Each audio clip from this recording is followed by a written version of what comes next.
Hi guys, welcome to చిన్న thoughts. Jana Nayagan movie review చెప్పడానికి నేనైతే మీ ముందుకు వచ్చేసాను. దానికంటే ముందు మీరు కనుక ఫస్ట్ టైం నా ఛానల్కి విజిట్ చేస్తుంటే దయచేసి వీడియోని లైక్ చేయండి, షేర్ చేయండి అండ్ ఛానల్ని సబ్స్క్రైబ్ చేసుకోండి. విజయ్ తలపతి తన స్టైల్, స్వాగ్ ఈ మూవీని బ్రతికించింది అనిపించింది నాకు. ఎందుకంటే మూవీలో పెద్ద కంటెంట్ అంటే మనం మాట్లాడుకోవాల్సినంత సీన్స్ ఏం లేవు. కాకపోతే విజయ్ గారి style, swag, dance, dialogue delivery ఇవన్నీ చాలా చాలా చాలా బాగా అనిపించింది. ఎందుకంటే నేను విజయ్ గారి మూవీస్ ఎప్పుడు నేను థియేటర్లో చూడలేదు. నెట్ఫ్లిక్స్, అమెజాన్ ప్రైమ్, యూట్యూబ్ ఈ ప్లాట్ఫామ్స్లోనే నేను విజయ్ గారి మూవీస్ చూడడం జరిగింది. ఫస్ట్ ఆఫ్ ఆల్ నేను చూసిన ఫస్ట్ మూవీ విజయ్ది జననాయకుడు ఈ థియేటర్లో. నాకు అందుకనే కొంచెం కొత్తగా అనిపించింది విజయ్ గారి ఆ స్టైల్, స్వాగ్, డైలాగ్ డెలివరీ కానివ్వండి, ఆ డ్యాన్స్ ఇవన్నీ నాకు థియేటర్లో చూసినప్పుడు చాలా బ్యూటిఫుల్గా అనిపించింది. అంటే లాస్ట్ మూవీ కాబట్టి నేను ఖచ్చితంగా థియేటర్లోనే చూడాలనుకున్నాను. మళ్ళీ ఆ ఆపర్చునిటీ రాదు కాబట్టి అందుకని నేను ఆ మూవీకి కొంచెం కనెక్ట్ అయ్యాను.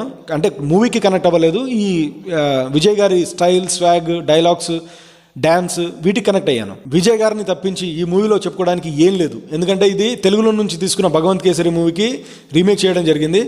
అండ్ అందులో ఉన్న కొన్ని మంచి మంచి సీన్స్ని ఈ మూవీలో వాడుకోవడం జరిగింది. అండ్ స్టోరీ ఎటు నుంచో ఏటో వెళ్ళిపోయింది. నాకు అసలు ఎక్కడ కనెక్ట్ అవ్వలేదు. కాకపోతే నేను చెప్పాను కదా, జస్ట్ నేను వెళ్ళింది విజయ్ గారిని చూడడానికి మాత్రమే. అదొకటే నాకు బాగా అనిపించింది తప్పించి ఈ మూవీలో చెప్పుకోవడానికి పాజిటివ్ థింగ్స్ ఏం లేవు. అసలు మ్యూజిక్, అసలు అనిరుద్ ఏం మ్యూజిక్ ఇచ్చాడో కూడా నాకు తెలియట్లేదు.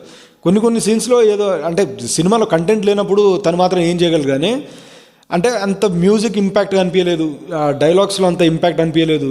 మూవీలో కొన్ని హైప్ ఇచ్చే సీన్స్ ఉన్నాయి, ఆ సీన్స్లో కూడా అనిరుద్ బ్యాక్గ్రౌండ్ స్కోర్ ఎక్కడ వర్కౌట్ అవ్వలేదు. అండ్ సాంగ్స్ బిగ్గెస్ట్ మైనస్ ఈ మూవీకి. యాక్చువల్గా స్టోరీలో అంత కంటెంట్ లేనప్పుడు సాంగ్స్, బ్యాక్గ్రౌండ్ స్కోర్ అంత వర్కౌట్ అవ్వదు. అది నాకు ఈ మూవీ చూసినప్పుడు అనిపించింది.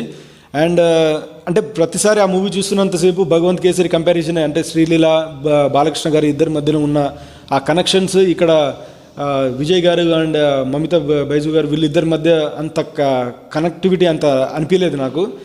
అండ్ పూజా హెగ్డే గారి క్యారెక్టర్ కూడా నాకు అంత వర్కౌట్ అనిపించలేదు. అండ్ ఈ మూవీలో కొన్ని అంటే ఇంకా చెప్పుకోవాలంటే కొన్ని క్లైమాక్స్లో కొన్ని సీన్స్ ఉన్నాయి. అంటే ఆ రోబోటిక్ సీన్స్, అంటే ఓవర్ గ్రాఫిక్స్ అవి వచ్చేసరికి నాకు లాస్ట్ ఒక 40-45 మినిట్స్ అయితే నరకం అనిపించింది. నాకు నిద్ర వచ్చేసింది. నేను ఫోన్ చూసుకోవడం జరిగింది, అంత చిరాకు వచ్చేసింది నాకు అసలు ఏ మాత్రం అనిపించలేదు.